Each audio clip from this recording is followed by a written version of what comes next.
ஐயா திமுகவினரே, நீங்கள் ஆட்சியில் இருக்கும்போது உங்கள் முதல்வர் அன்னைக்கு முதல்வராக இருந்த ஸ்டாலின் படம் எல்லா ஆஃபீஸ்லேயும் வைக்கணும்னு வச்சிங்க.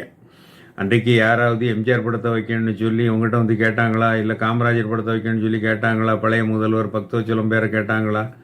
உங்கள் இஷ்டத்துக்கு நீங்கள் ஸ்டாலின் படத்தை வச்சுக்கிட்டீங்க, கருணாநிதி படத்தை வச்சுக்கிட்டீங்க, எல்லாம் வச்சுக்கிட்டீங்க. இன்றைக்கு சிட்டிங் முதலமைச்சர், இப்போ இருக்கிற முதலமைச்சர் படத்தை வைக்கிறதுல உங்களுக்கு என்ன பிரச்சனை? அவர் படத்தை வைக்க மாட்டேன், அவர் படத்தை வச்சுட்டு இருந்தால் அந்த சேரில் இருக்க மாட்டேன். சண்டித்தனம், இது என்ன சண்டித்தனம்? இதெல்லாம் நல்ல செயலா? ஒரு மேயர் செய்யக்கூடிய செயலா? இதை செய்துக்கிட்டு இருக்காங்க. அங்கே என்னடான்னா ஒரு சில்லுவண்டு பிரியான்னு அந்த அந்த பொண்ணு மெட்ராஸ் மேயரான், அது இந்த பதவியில் இருந்துக்கிட்டு தற்கொலைன்னு பேசுது. அப்போ அது எந்த அளவுக்கு தற்கொலையாக இருந்தால் மற்றவங்களை பார்த்து தற்கொலைன்னு சொல்லும்?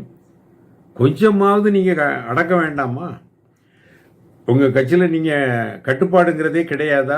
ஆமாம், உங்களுக்கு கொள்கை ஒன்றும் உண்டுல்ல, கடமை கண்ணியம் கட்டுப்பாடு. அது எங்கே போச்சு?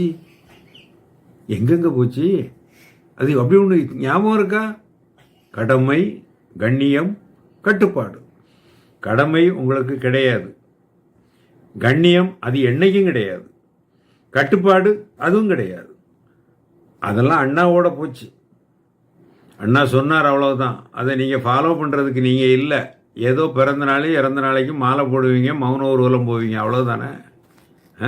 கொஞ்சம் கட்டுப்பாடோட உங்கள் உள்ளாட்சி ஆட்சியாளர்களை இருக்க சொல்லுங்கள்.